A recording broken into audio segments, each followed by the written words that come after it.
आप सभी लोगों का स्वागत है आपके अपने YouTube चैनल में, जिसका नाम है मैथ बाई चंदन शर्मा। आज का जो पेपर है वो आरआरबी एनटीपीसी ग्रेजुएट लेवल का पेपर है, जो कि 17 जून 2025 को ये पेपर हुआ है। थर्ड शिफ्ट का ये पेपर है। इसमें क्वांट के जो 30 महत्वपूर्ण क्वेश्चन पूछे गए हैं उनको मैं इस वीडियो में एक एक करके सॉल्व करूँगा। तो अगर आप इस चैनल पर पहली बार विजिट कर रहे हैं तो चैनल को ज़रूर सब्सक्राइब कर लें। वीडियो पसंद आए तो लाइक कर सकते हैं, नहीं पसंद आता है तो आप डिसलाइक कर सकते हैं। इससे पहले के जितने पेपर हुए हैं और जितने शिफ्टों में हुए हैं मैं उसकी वीडियो इस चैनल पे अपलोड कर दिया हूं। अगर आप इंटरेस्टेड हैं तो उसको एज अ प्रैक्टिस के तौर पे आप उसको सॉल्व कर सकते हैं। सबसे पहले आप खुद से सॉल्व करने की कोशिश करिए, फिर बाद में आप मेरे द्वारा जो दिया गया सॉल्यूशन है उसको चेक करिए। अगर कुछ नया कॉन्सेप्ट आपको दिखता है तो आप उसको नोट डाउन करिए, और जितने कम दिन बचे हैं उसमें सिर्फ आप रिवीजन करिए, कुछ भी आपको अलग से पढ़ने की ज़रूरत नहीं है। तो चलिए बिना आपका कोई भी समय व्यर्थ किए मैं पहला क्वेश्चन स्टार्ट करता हूँ। पहला क्वेश्चन कह रहा है कि यदि 7:14 समानुपाते 8.7 x है और तथा 5:35 समानुपाते 7:y है, तो x और y का अनुपात पूछ रहा है। तो यहाँ से मैं क्या कर दूंगा, देखिए 7 का 2 गुना 14 हुआ है, तो इसका 2 गुना करेंगे तो x की वैल्यू हो जाएगी। तो यहाँ से x की वैल्यू क्या निकल के आ जाएगी, तो 2 गुणे 8.7 निकल के आ जाएगी। यहाँ से y की वैल्यू निकाल देते हैं। तो देखिए 5 का 7 गुना करेंगे तो 35, तो 7 का 7 गुना करेंगे तो कितना हो जाएगा 49, यानी y की वैल्यू क्या हो जाएगी 49। अनुपात पूछ रहा है तो बस क्या करिए x/y कर दीजिए। तो देखिए इसको सिंप्लीफाई कर लेते हैं हम, तो ऊपर कितना हो जाएगा, तो ऊपर और नीचे मैं क्या करता हूँ 10 से गुणा कर देता हूँ। तो ऊपर हो जाएगा 2 गुणे 87 हो जाएगा 10 से गुणा करने के बाद, और नीचे कितना हो जाएगा 490 हो जाएगा। 2 से मैं भाग दे देता हूँ, तो 2 दूनी की 4, 2 चौको 8, 1 10, 2 पचे 10, यानी कि 87 अनुपात कितना हो जाएगा 245 हो जाएगा। और ये ऑप्शन नंबर 1 में दिख रहा है, तो ये इसका करेक्ट आंसर हो जाएगा। बढ़ते हैं अगले क्वेश्चन पे। अगला क्वेश्चन कह रहा है कि रमेश अकेले किसी कार्य को 16 दिन में कर सकता है। तो मैं लिख देता हूँ, तो रमेश कितने दिन में कर सकता है 16 दिन में। सुरेश अकेले उसी कार्य को 10 दिन में कर सकता है। तो लिख देता हूँ सुरेश 10 दिन में कर सकता है। कह रहा है कि उन्होंने साथ मिलकर कार्य शुरू किया है, लेकिन रमेश को कार्य पूरा होने के 4 दिन पहले कार्य छोड़ना पड़ा, तो कार्य कितने दिन में समाप्त हुआ होगा। तो इन दोनों कैल्शियम निकाल देते हैं। तो सबसे बड़ी वैल्यू 16 है, इसमें 10 में 2 का फैक्टर है 5 का नहीं है, तो ये क्या हो जाएगा इन कैल्शियम हो जाएगा। 16 से भाग करेंगे तो ये 5 बार चला जाएगा, और 10 से भाग करेंगे तो कितनी बार चला जाएगा, तो 8 बार चला जाएगा। यानी कि रमेश की इफिशियंसी 5 आ गई और सुरेश की कितनी आ गई 8 आ गई। अब मैं बता चुका हूँ आपसे कि अगर कोई कार्य छोड़ के चला जाता है तो जितने दिन पहले कार्य छोड़ता है उतने दिन का कार्य निकाल के और टोटल वर्क में जोड़ देते हैं। तो 4 दिन पहले रमेश छोड़ के गया है, रमेश की इफिशियंसी 5 है, तो 4 दिन में कितना कार्य कर लेगा, तो 20 कार्य कर लेगा। अब ये जो 20 आया है टोटल वर्क में जोड़ दीजिए, तो 16 पच्चे 80, 80 में 20 जोड़ेंगे तो अब जो टोटल कार्य है वो कितना हो जाएगा 100 हो जाएगा। अब इसको दोनों से कराना है, तो 8 में अगर 5 जोड़ देंगे तो कितना हो जाएगा 13, तो 100/13 इसका करेक्ट आंसर हो जाएगा। भाग दे देंगे तो 13 सत्ते 91 हो जाएगा, 9 हो जाएगा शेष, और ये नीचे 13 हो जाएगा। यानी कि 7 सही 9/13 ऑप्शन नंबर 1 में दिख रहा है, तो यही इसका करेक्ट आंसर हो जाएगा। बढ़ते हैं अगले क्वेश्चन पे। अगला क्वेश्चन कह रहा है कि यदि साइन a बराबर 4/5 है, मैं चित्र से समझा देता हूँ। मान लीजिए ये कोण a है, तो ये आपका क्या हो जाएगा 4 हो जाएगा, ये 5 हो जाएगा, तो ये कितना हो जाएगा 3 हो जाएगा। अब देखिए tan a पूछ रहा है, तो लिख लेता हूँ 2 + tan a कितना हो जाएगा, तो 4/3 हो जाएगा। और दूसरे ब्रैकेट में कितना हो जाएगा, तो 4 + cos a कितना हो जाएगा, तो 3/5 हो जाएगा। इसको सॉल्व कर लेते हैं, तो ये हो जाएगा 3 दूना के 6 और 4 10/3 हो जाएगा, और इंटू कितना हो जाएगा, तो 5 चौको 20 और 3 23/5 हो जाएगा। 5 से कट कर लेंगे तो ये 2 बार चला जाएगा, ऊपर हो जाएगा 46, नीचे बचेगा 3, तो 46/3 इसका करेक्ट आंसर होगा, जो कि ऑप्शन नंबर 1 में दिया हुआ है। बढ़ते हैं अगले क्वेश्चन पे।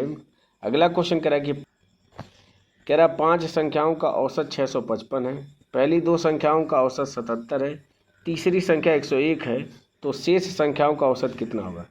तो हमें औसत बराबर हमें पता है कि कुल पदों का योग बटा पदों की संख्या होती है। तो हमें 5 पदों का योग दिया है, यहाँ से 2 पदों का योग निकाल देते हैं। तो 77 में 2 का अगर हम गुणा कर दें तो 7 दूना के 14 और 7 दूना के 14 1 15, यानी कि 154 दोनों पदों का योगफल आ जाएगा। यहाँ से जो तीसरी संख्या है वो 101 है, जोड़ देंगे तो ये 5 हो जाएगा, ये भी 5 हो जाएगा और ये 2 हो जाएगा। यानी कि 255 क्या हो जाएगा, तो 3 संख्याओं का योग हो जाएगा और 5 संख्याओं का योग कितना है, तो 655 है।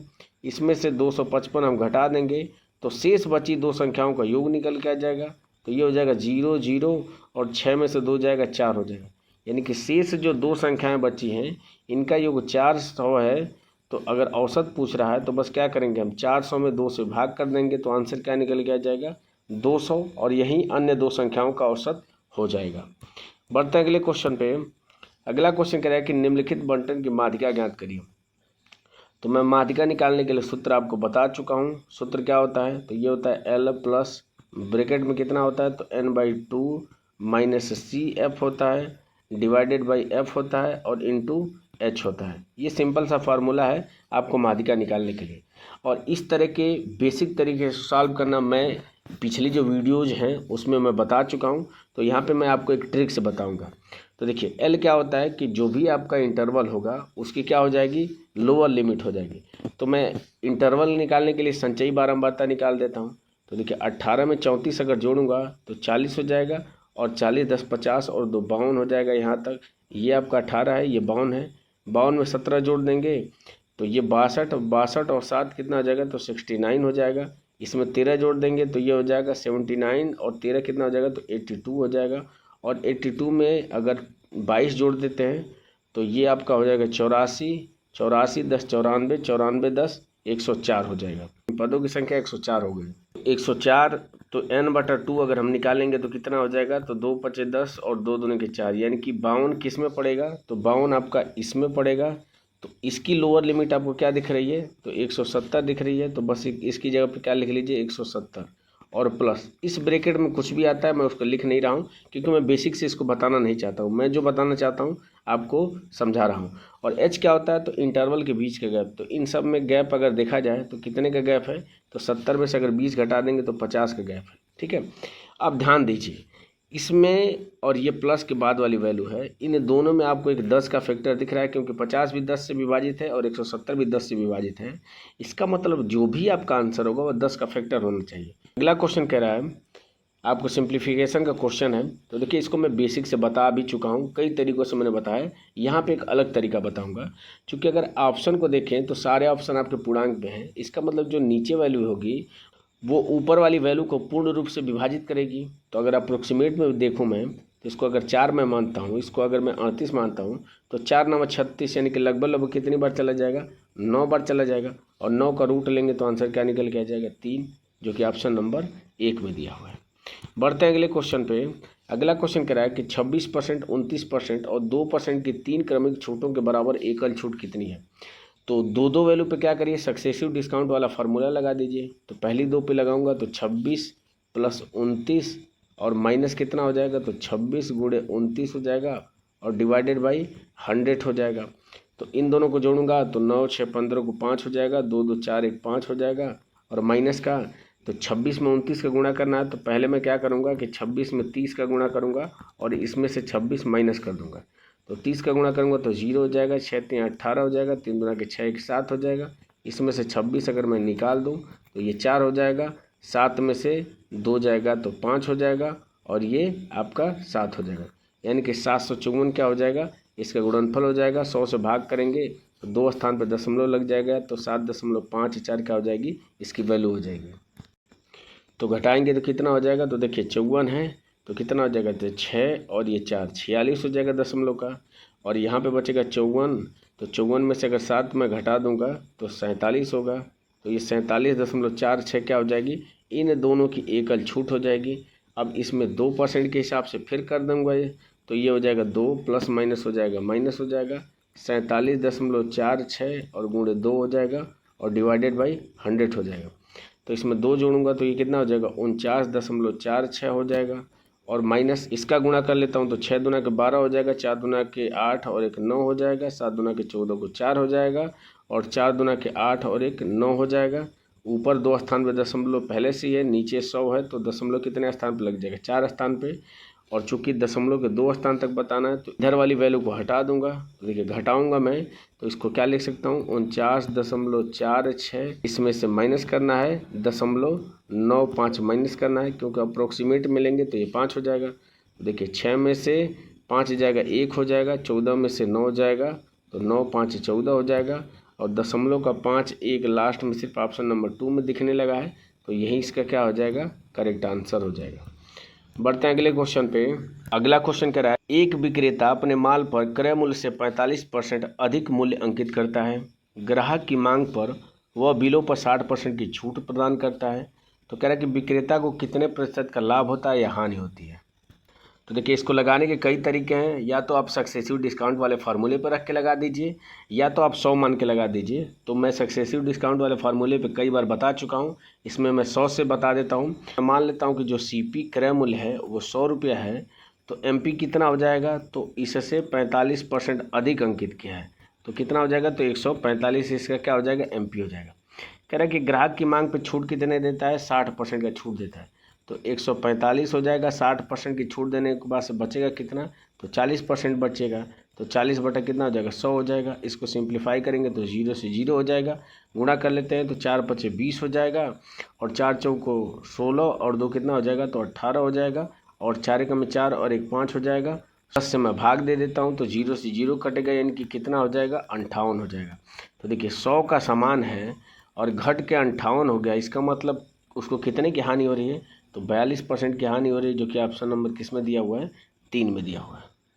बढ़ते हैं अगले क्वेश्चन पे। अगला क्वेश्चन कह रहा है एक नाव धारा के प्रतिकूल 16 घंटे में 176 किलोमीटर तथा धारा के अनुकूल 5 घंटे में 85 किलोमीटर की यात्रा करती है, तो स्थिर जल में नाव की चाल कितनी होगी।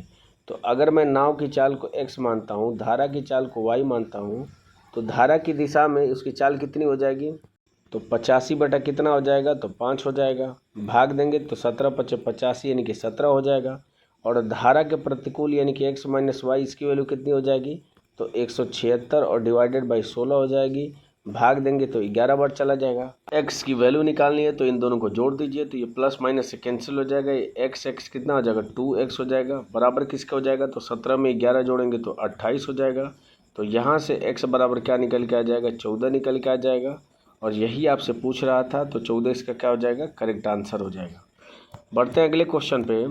अगला क्वेश्चन कह रहा है कि यदि निर्माता को 10%, थोक विक्रेता को 15% तथा खुदरा विक्रेता को 25% का लाभ होता है, तो उस मेज का उत्पादन लागत रुपये में ज्ञात करिए जिसका ग्राहक के लिए खुदरा जो मूल्य है वो 31,900 है।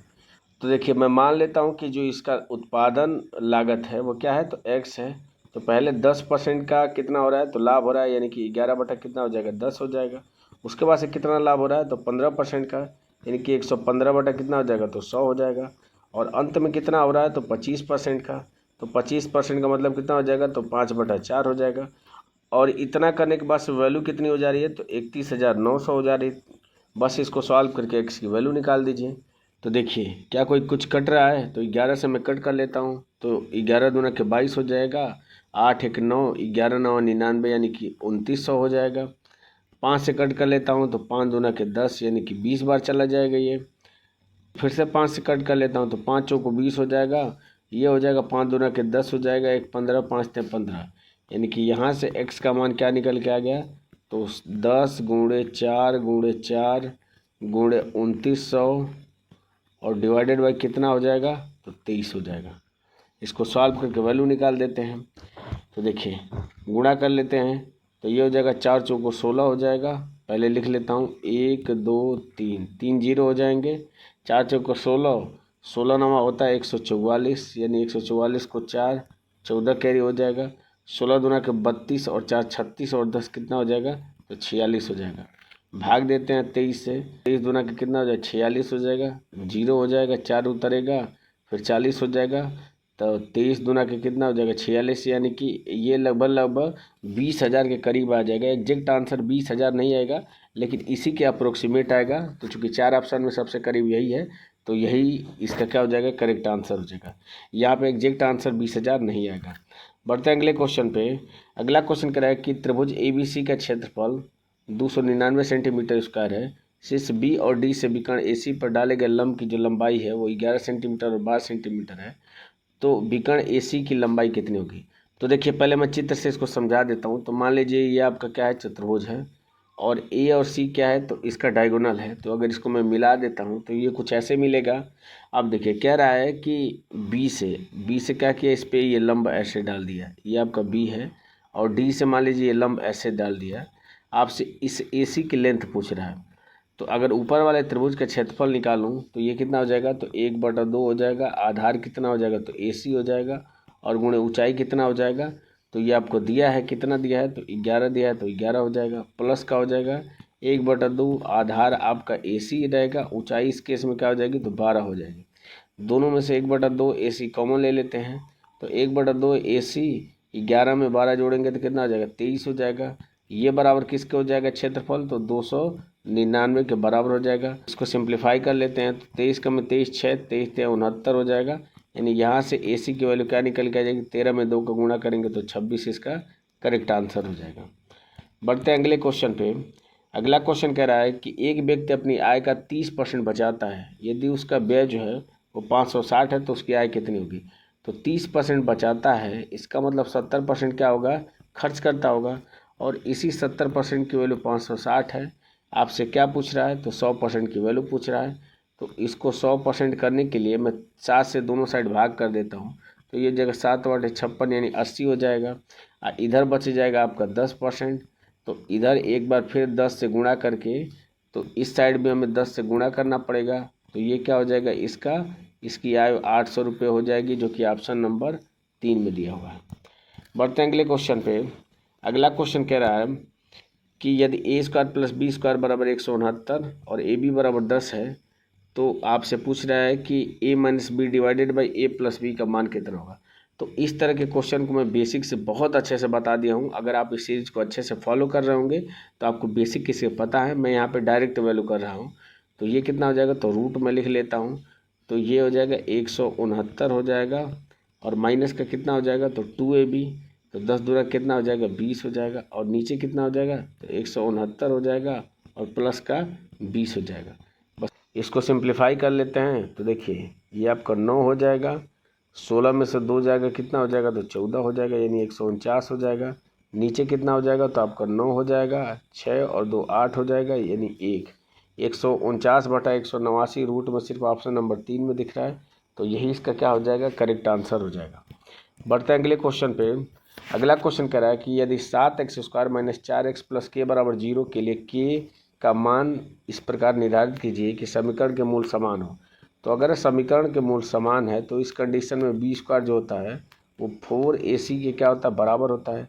B का स्क्वायर करेंगे तो B की जगह पे -4 स्क्वायर करेंगे तो 16 हो जाएगा। 4 × A की जगह पे क्या है, तो 7 है, और C की जगह पे क्या है, तो K है। इसको सॉल्व करके बस K की वैल्यू निकाल दीजिए। तो देखिए ये कितना हो जाएगा, तो 16/4 × 7 हो जाएगा, और बराबर किसका हो जाएगा, के 4 से भाग करेंगे तो 4 बार चला जाएगा। तो यहाँ से के की वैल्यू 4/7 निकल के आ गई, जो कि ऑप्शन नंबर 2 में दिया है। बढ़ते हैं अगले क्वेश्चन पे। अगला क्वेश्चन कह रहा है कि त्रिभुज ABC की भुजा AB और AC को क्रमशः बिंदु D और E तक बढ़ाया गया है। मैं चित्र से समझा देता हूँ कि मान लीजिए त्रिभुज आपका क्या है, तो ये आपका A B और C है। तो इसको आगे तक मान लीजिए कुछ इस तरीके से बढ़ाया गया। तो कहाँ तक बढ़ाया गया, तो इसको D तक और इसको E तक। तो कह रहा है कि CBD यानी इस कोण और BCE यानी इस कोण, इन दोनों का समद्विभाजक जो है वो बिंदु P पर मिलते हैं, इस पे मिलते हैं। तो आपसे इसी कोण का मान पूछ रहा है। अगर कोण A का मान कितना दिया है, तो 84 अंश दिया है। तो देखिए हमें पता है कि इस P कोण का मान कितना हो जाएगा, तो ये हो जाएगा 90, और माइनस ये जो A है इसका कितना हो जाएगा, आधा हो जाएगा। तो हो जाएगा 90 और माइनस 84 का आधा करेंगे तो कितना हो जाएगा, तो 2 चौको 8 हो जाएगा, 2 दूनी के 4 हो जाएगा, 42 हो जाएगा। घटा देंगे तो लास्ट में 8 आएगा, और लास्ट में आज सिर्फ ऑप्शन नंबर 3 में दिख रहा है। तो यही इसका क्या हो जाएगा, करेक्ट आंसर हो जाएगा। बढ़ते अगले क्वेश्चन पे। अगला क्वेश्चन कर रहा है सिंप्लीफिकेशन का क्वेश्चन है, तो सॉल्व कर लेते हैं। तो देखिए 5 में से 7 घटाएंगे तो माइनस का 2 होगा, 9 में गुणा करेंगे तो माइनस का 18 होगा, 21 में जोड़ देंगे तो 18 और 3 21 यानी कि 3 हो जाएगा, और 81 में 3 से भाग करूंगा तो 27 इसका क्या हो जाएगा, करेक्ट आंसर हो जाएगा। बढ़ते हैं अगले क्वेश्चन पे। अगला क्वेश्चन कह रहा है पी की वर्तमान आयु का 4 गुना क्यू की वर्तमान आयु से 35 वर्ष अधिक है। तो मैं लिख लेता हूँ। तो पी का 4 गुना जो है वो क्यू की वर्तमान आय, यानी कि क्यू की वर्तमान अब अगर क्यू है तो इससे 35 अधिक है। इसका मतलब इधर 35 कर दूंगा तो पी की आयु की क्या हो जाएगी, बराबर हो जाएगी। आगे कह रहा है कि 8 वर्ष बाद क्यू की आयु, तो 8 वर्ष बाद क्यू की आयु कितनी हो जाएगी, तो क्यू प्लस 8 हो जाएगी। इसी तरह पी की आयु कितनी हो जाएगी, तो पी प्लस 8 हो जाएगी। तो क्यू की आयु का 2 गुना, यानी कि इसका अगर मैं 2 गुना कर देता हूँ, ये बराबर किसके हो जाता है, तो पी की आयु के 6 गुने से, यानी इसकी आयु का अगर मैं 6 गुना कर देता हूँ तो इससे 40 कम है, यानी कि अगर इसमें से 40 में घटा दूँ तो ये दोनों चीज़ें क्या हो जाएंगी, बराबर हो जाएंगी। तो अब यहाँ से आपके पास दो पॉसिबिलिटी हैं। एक तो आप क्वेश्चन को सॉल्व करके और क्यू की वैल्यू निकाल दीजिए, ठीक है। और दूसरा तरीका ये कह रहा है कि जिसको आपको एग्जाम में लगाना चाहिए कि आप ऑप्शन से इसको सॉल्व करने का प्रयास करिए। जैसे क्यू का मान आपसे पूछ रहा है तो मैं मान लेता हूँ कि पहला वाला ऑप्शन यानी कि जो 80 है यही क्यू का मान है।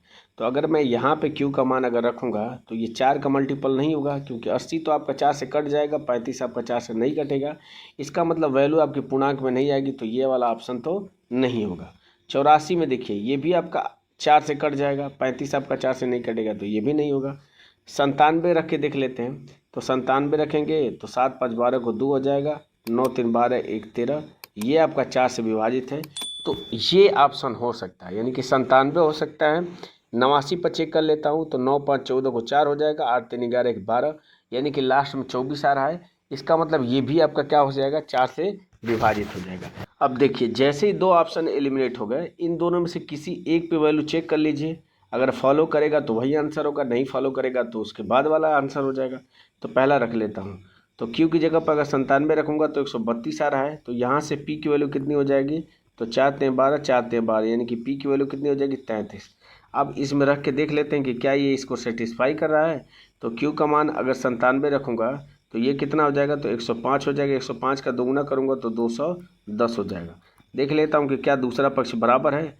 तो पी की वैल्यू 33 रखूँगा मैं तो 41 हो जाएगा। 41 में 6 का गुणा कर दूँगा और -40 कर दूँगा।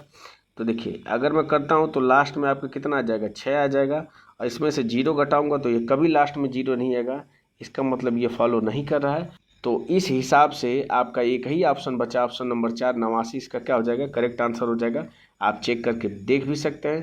तो देखिए 89 में अगर 35 जोड़ूंगा तो 9 5 14 को 4 हो जाएगा, 8 3 11 1 12 हो जाएगा।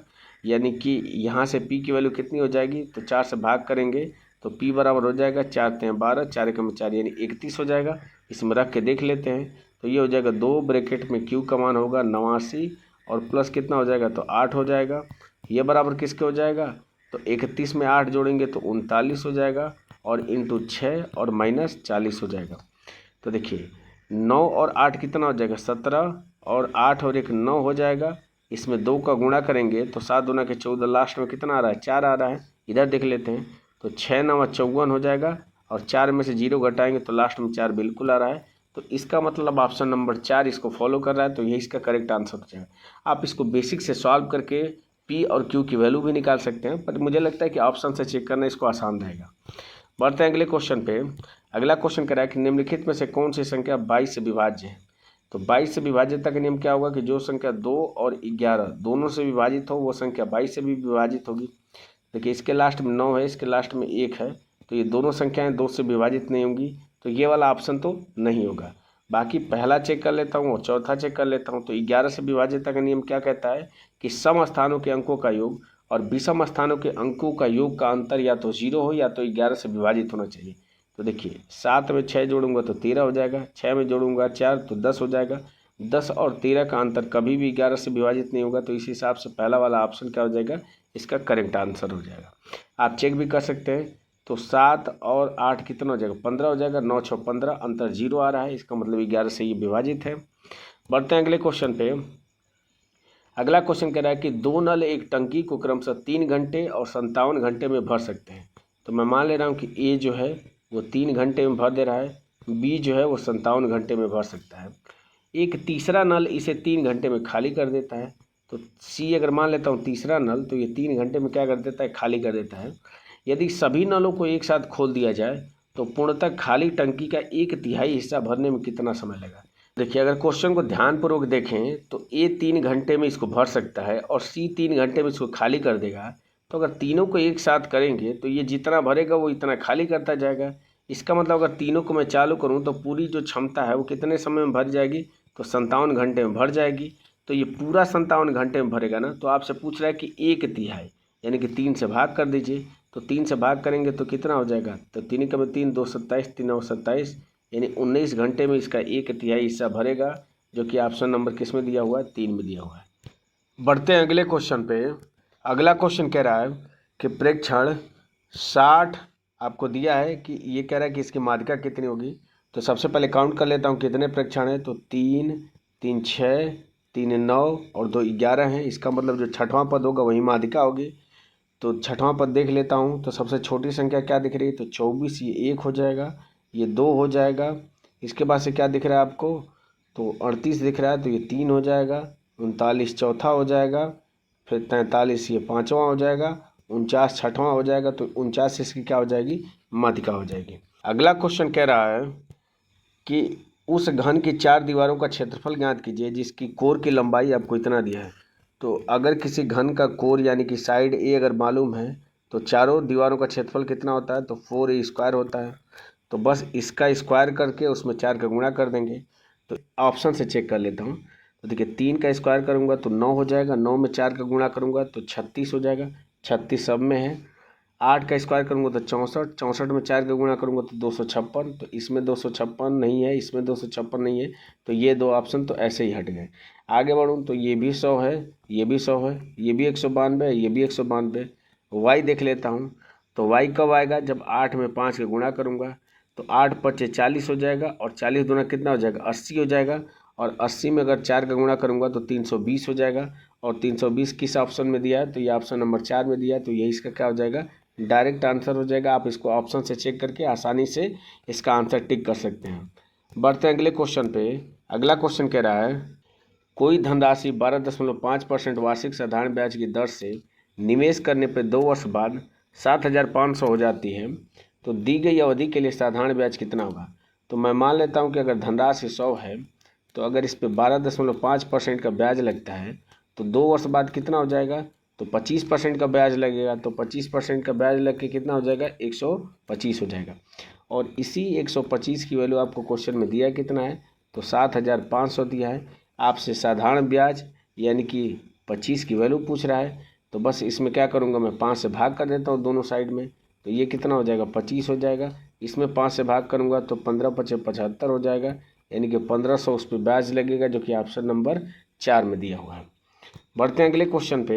अगला क्वेश्चन कह रहा है कि एक बेलन का वक्र पृष्ठीय क्षेत्रफल उसके संपूर्ण पृष्ठीय क्षेत्रफल का आधा है। तो इस तरह का क्वेश्चन मैं बता चुका हूं कि जब भी आपको संपूर्ण पृष्ठीय क्षेत्रफल का आधा अगर वक्र पृष्ठीय क्षेत्रफल हो तो उस कंडीशन में जो आर होता है वो एच के बराबर होता है। ऊंचाई यहाँ पे 12 है तो आर की वैल्यू भी क्या हो जाएगी, 12 हो जाएगी। आपसे व्यास पूछ रहा है तो इसका 2 गुना हो जाएगा। तो व्यास बराबर क्या हो जाएगा, 2 गुणे त्रिज्या, यानी कि 12 गुना के कितना हो जाएगा, 24 इसका करेक्ट आंसर होगा, जो कि ऑप्शन नंबर 2 में दिया है। बाकी अगर आप इसको बेसिक से करना चाहते हैं तो बेलन का संपूर्ण पृष्ठीय क्षेत्रफल होता है 2πr, ब्रैकेट में होता है h प्लस आर होता है। और इसका वक्र पृष्ठीय क्षेत्रफल कितना होता है, तो 2πr इंटू एच होता है। तो इसका आधा, यानी कि अगर मैं इसका आधा करूं तो ये वक्र पृष्ठीय क्षेत्रफल के बराबर हो जाएगा। तो देखिए 2πr से 2πr कैंसिल हो जाएगा। इसका 2 में गुणा करेंगे तो 2h, यहाँ से h माइनस हो जाएगा तो h बराबर क्या हो जाएगा, r हो जाएगा, जो कि मैंने स्टार्टिंग में बताया था। तो इस हिसाब से आपका करेक्ट आंसर क्या हो जाएगा, ऑप्शन नंबर 2 हो जाएगा। बढ़ते हैं अगले क्वेश्चन पे। अगला क्वेश्चन कह रहा है कि 39 घंटे और 17 दिन का अनुपात कितना होगा। तो कभी भी अगर अनुपात पूछे तो हमेशा जो राशि होनी चाहिए उसकी यूनिट समान होनी चाहिए। तो या तो आप घंटे को दिन में बदल दीजिए या दिन को घंटे में बदल दीजिए। तो 39 घंटे हैं, अनुपात किससे पूछ रहा है, तो 17 दिन को घंटे में बदलूंगा तो 24 से गुणा करना पड़ेगा। तो इसको सिंप्लीफाई कर लेता हूँ तो 13×3 = 39 हो जाएगा, ये आपका 17 हो जाएगा। अगर कट कर देता हूँ तो 3/24 हो जाएगा। तो 13/17 136 होता है। तो 13/136 इसका क्या हो जाएगा, करेक्ट आंसर होगा, जो कि ऑप्शन नंबर 4 में दिया है। बढ़ते हैं अगले क्वेश्चन पे। अगला क्वेश्चन कह रहा है कि एक आदमी अपने मासिक वेतन का 28% घर के किराए पर खर्च करता है। यदि हर महीने 687 परिवहन पे, 7,483 किराने पे खर्च कर देता है और शेष 218 बचाता है तो उसका मासिक वेतन कितना होगा। देखिए अगर 28% यही खर्च कर देता है तो इसका मतलब 72% की वैल्यू कितनी हो जाएगी, तो ये जो खर्च कर रहा है और कुछ जो बचा रहा है उन तीनों के सम के बराबर हो जाएगी। तो इन तीनों को जोड़ देता हूँ तो 687 हो जाएगा, इसमें 7,483 क्या हो जाएगा, जुड़ जाएगा, और 218 जो बचा रहा है वो भी क्या हो जाएगा, जुड़ जाएगा। इन तीनों को जोड़ेंगे तो 8 3 11 हो जाएगा, और 11 और 7 कितना, 18 को 8 हो जाएगा, 8 दूना के 16, 17 1 18 को 8 हो जाएगा, 6 4 10 2 12 1 13 को 3 हो जाएगा, और 7 और 1 कितना हो जाएगा, 8 हो जाएगा। ये किसकी वैल्यू हो जाएगी, 72% की वैल्यू हो जाएगी। आपसे पूछ क्या रहा है, तो उसका मासिक वेतन यानी 100% की वैल्यू पूछ रहा है। यहाँ से मैं 1% की वैल्यू निकाल देता हूँ, तो 1% की वैल्यू कितनी हो जाएगी, तो 8 3 8 8 और डिवाइडेड बाई कितना हो जाएगा, 72 हो जाएगा। आपसे 100% की वैल्यू पूछ रहा है, तो बस क्या करिए, इसमें 100 से गुणा कर देंगे। तो गुणा कर लेता हूँ मैं यहाँ पे, तो ये 9 से कट कर लूँगा तो 9 8 72 हो जाएगा। इसको कट कर लूँगा तो 9 9 81 हो जाएगा, 2 28 9 3 27, 9 दूना के 18 हो जाएगा। 4 से कट कर लेता हूँ तो 4 दूना के 8 हो जाएगा, तो 4 दूना के 8 1 13, 4 3 12, 1 12, 4 3 12 हो जाएगा। 2 से कट कर लेता हूँ तो ये 50 बार चला जाएगा। गुणा करेंगे तो देखिए इसमें एक जीरो दिख रहा है, इसमें आपको जीरो नहीं दिख रहा है, इसका मतलब लास्ट में जीरो आएगा, और लास्ट में जीरो सिर्फ ऑप्शन नंबर 3 में दिख रहा है, तो यही इसका करेक्ट आंसर हो जाएगा।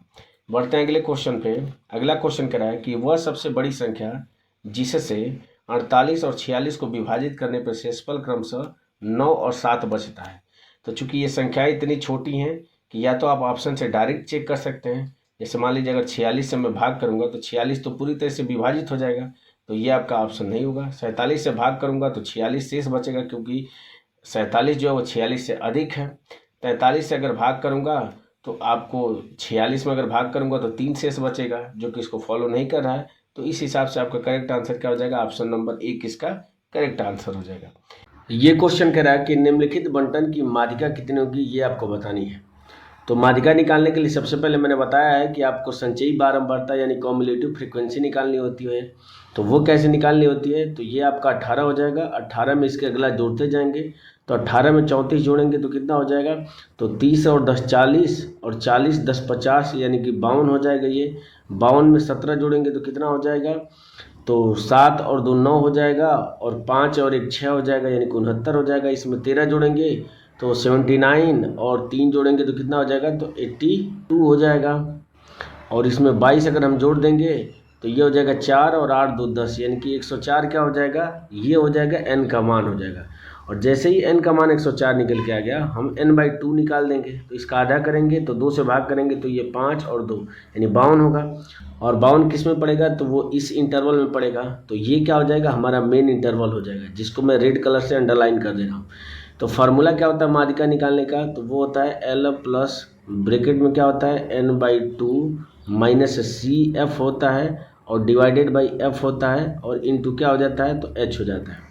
तो H क्या है, तो इंटरवल के बीच का गैप है। L क्या है, तो इस पर्टिकुलर इंटरवल की जो लोअर लिमिट है जो कि 170 है, ये L का मान है।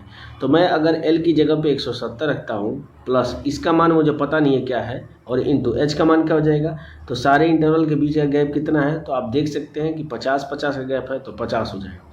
अब देखिए यहाँ पे कोई भी वैल्यू आ रही है, मैं देख रहा हूँ कि 170 में भी 10 का फैक्टर है और 50 में भी 10 है।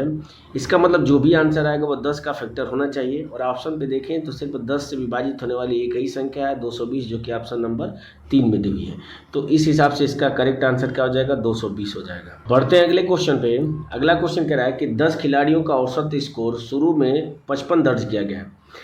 कह रहा है कि बाद में पता चला कि 84 के स्थान पर गलती से 48 पढ़ लिया गया। तो देखिए सही में 84 पढ़ना चाहिए था, लेकिन उसने 48 पढ़ लिया, तो कितना उसने कम पढ़ लिया है, तो देख लेता हूँ मैं। तो घटा दूंगा तो 14 में से 8 जाएगा, कितना हो जाएगा, 6 हो जाएगा, और 7 में से 4 जाएगा 3, यानी कि 36 उसने कम पढ़ लिया है। इसका मतलब 36 उसको अधिक करना पड़ेगा। और ये 36 कितने खिलाड़ियों में बटेगा, तो ये 10 खिलाड़ियों में बटेगा। तो 10 से मैं भाग कर दूंगा तो प्रति खिलाड़ी कितना बढ़ेगा, तो 3.6 बढ़ेगा।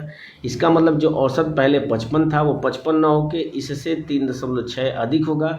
जोड़ेंगे तो लास्ट में 0.6 सिर्फ ऑप्शन नंबर 2 में दिख रहा है। तो यही इसका क्या हो जाएगा, करेक्ट आंसर हो जाएगा, यानी कि 58.6 क्या हो जाएगा, नया औसत हो जाएगा। बढ़ते हैं अगले क्वेश्चन पे। अगला क्वेश्चन कह रहा है कि ऋषिका 52 किलोमीटर प्रति घंटे की चाल से एक निश्चित दूरी तय करती है और पहले की दूरी की दोगुनी दूरी 39 किलोमीटर प्रति घंटे की चाल से तय करती है। फिर वह उसी मार्ग से प्रारंभिक बिंदु पर वापस आती है। पूरी यात्रा के लिए उसकी औसत जो चाल है वो 56 किलोमीटर प्रति घंटा है। तो करें कि वापसी यात्रा के लिए उसकी चाल कितनी है। तो मैं आपको बता चुका हूँ कि औसत चाल बराबर होता है कुल दूरी और बटा कुल दूरी तय करने में लगा समय। तो देखिए मैं मान ले रहा हूँ कि ऋषिका जो है वो डी दूरी किससे तय कर रही है, तो 52 किलोमीटर प्रति घंटे की चाल से चल रही है, ठीक है। और जो इसकी दोगुनी दूरी है यानी कि 2D इसको किस स्पीड से तय करिए, तो 39 किलोमीटर प्रति घंटा की स्पीड से तय करिए। तो ये क्या हो जाएगा, तो ये लगने वाला समय हो जाएगा सिर्फ जाने में, और आने में लगने वाला समय क्या हो जाएगा, वापस आते समय अगर उसकी स्पीड में x मानता हूँ तो अब उसको कितनी दूरी तय करनी पड़ेगी। तो देखिए d यहाँ पे और 2D यहाँ पे, यानी कि टोटल 3D उनको दूरी तय करनी पड़ेगी। तो ये क्या हो जाएगा, टोटल लगने वाला समय हो जाएगा।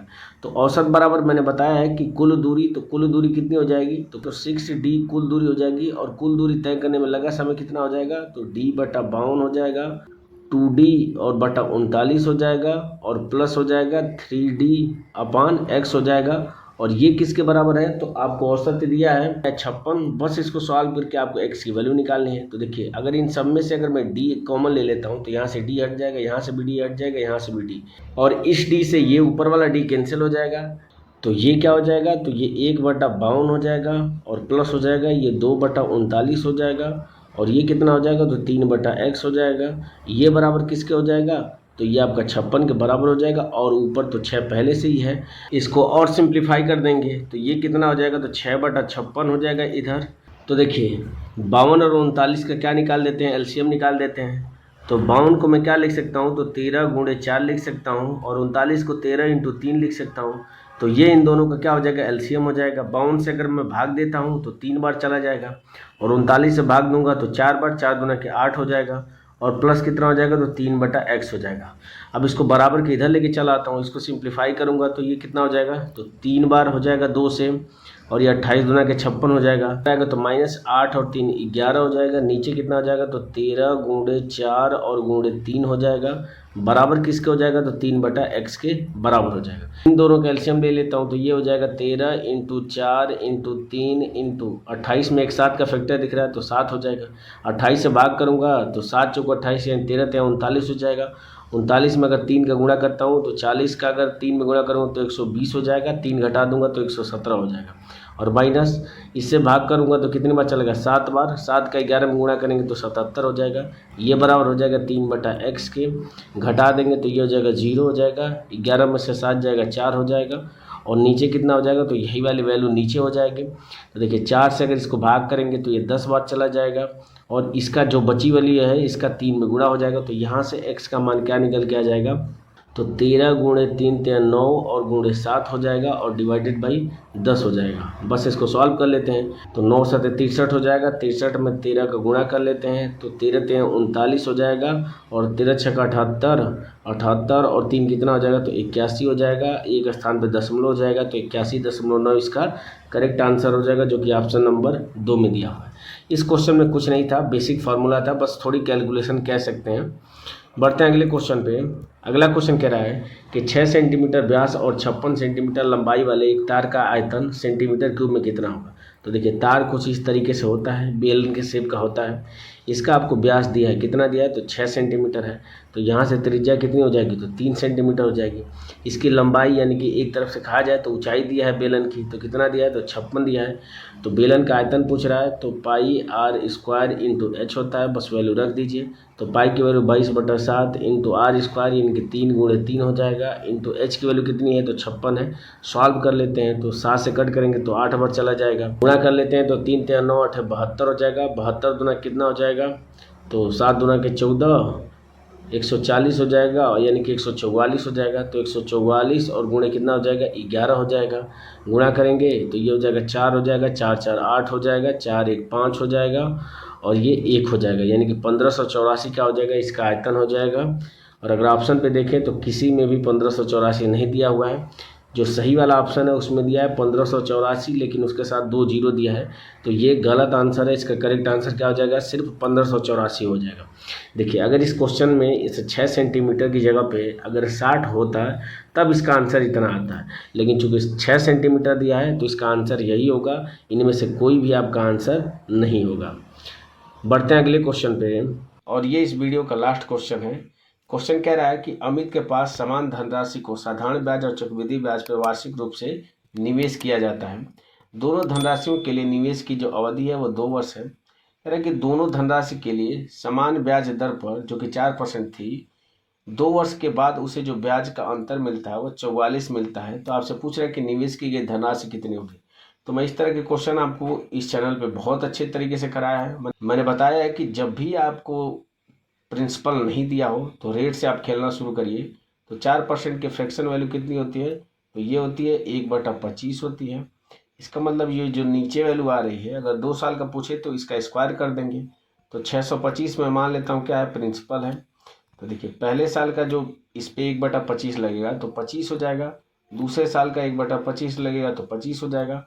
अब ये जो पहले साल का 25 आया है वो दूसरे वर्ष के लिए मूलधन का काम करेगा, इस पे भी 1/25 लगेगा, तो कितना हो जाएगा, 5 हो जाएगा। अब देखिए, ये मैं बता चुका हूँ कि ये साधारण ब्याज होता है, और इन दोनों को जोड़ देते हैं तो चक्रवृद्धि ब्याज होता है। तो इन दोनों का अगर मैं अंतर निकालूं तो ये सिर्फ 5 बचेगा, और इसी 5 की वैल्यू आपको क्वेश्चन में दिया कितना है, तो 44 दिया है। आपसे पूछ क्या रहा है, तो 625 की वैल्यू पूछ रहा है। तो 5 से 625 करने के लिए 125 से गुणा करना पड़ेगा। तो इधर भी क्या करूंगा, मैं 125 से गुणा करूंगा, तो 44 और गुणे 125 हो जाएगा। गुणा कर लेते हैं। तो देखिए, 44 में आपको एक फैक्टर दिख रहा है 11, तो मैं देख लेता हूँ कि 11 से कौन सा ऑप्शन विभाजित है। तो देखिए, 11 दूना के 22, 4 ये आपका पहला विभाजित नहीं है। 11 दूना के 22, 5 58, 11 5 55, ये भी आपका 11 से विभाजित नहीं है। 11 दूना के 22, 4 47, 44 3 35, ये भी आपका 11 से विभाजित नहीं है। तो सिर्फ एक ही ऑप्शन आपका बचा, यही इसका क्या हो जाएगा, करेक्ट आंसर हो जाएगा। तो इस तरीके से आरआरबी एनटीपीसी ग्रेजुएट लेवल का जो पेपर हुआ था 17 जून 2025 को 3rd शिफ्ट में, उसमें क्वांट के जो 30 महत्वपूर्ण क्वेश्चन पूछे गए थे उनको मैंने एक एक करके सॉल्व करा दिया। मुझे उम्मीद है कि वीडियो आपको अच्छी लगी होगी, इन्फॉर्मेटिव लगी होगी। इस वीडियो से आपने कुछ न कुछ ज़रूर सीखा होगा। अगर वीडियो अच्छी लग रही हो तो ज़रूर लाइक करें, इस चैनल को सब्सक्राइब करना ना भूलें। मिलते हैं आपसे अगले वीडियो में अगले पेपर के साथ, तब तक के लिए जय हिंद और बाय।